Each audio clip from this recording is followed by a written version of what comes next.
بسم اللہ الرحمن الرحیم۔ السلام علیکم ورحمۃ اللہ وبرکاتہ۔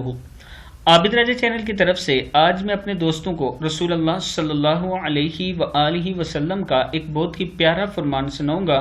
آپ دوستوں نے اس پر ضرور عمل کرنا ہے۔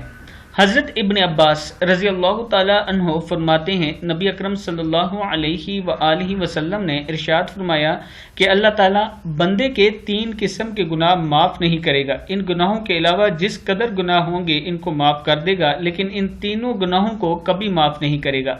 نمبر 1، اللہ تعالیٰ کے ساتھ کسی کو شریک ٹھہرانا۔ نمبر 2، جادو کرنا یا کروانا۔ نمبر 3، اپنے مسلمان بھائی کے ساتھ حسد کرنا۔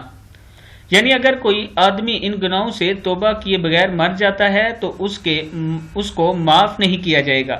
ان گناہوں کے علاوہ اور جتنے گناہ ہوں گے اگر اللہ چاہے گا تو معاف کر دے گا۔ شرک اس قدر سنگین جرم ہے کہ شرک کرنے والے آدمی کا کوئی عمل قبول نہیں ہوتا۔ جادو یہ وہ بدترین گناہ ہے جو آدمی کو ایمان سے خارج کرتا ہے۔ حسد یہ ایسا زہریلا گناہ ہے جو آدمی کی سال کی تمام نمازیں، تلاوت، صدقات اور دیگر عبادات ایک لمحے میں برباد کر دیتا ہے۔ لہٰذا ان گناہوں سے بچنے کا اہتمام کیا جائے۔ میں اپنے دوستوں سے گزارش کروں گا کہ اس ویڈیو کو آپ نے آگے ضرور شیئر کرنا ہے اور خود بھی اس پر عمل کرنا ہے۔ السلام علیکم ورحمۃ اللہ وبرکاتہ۔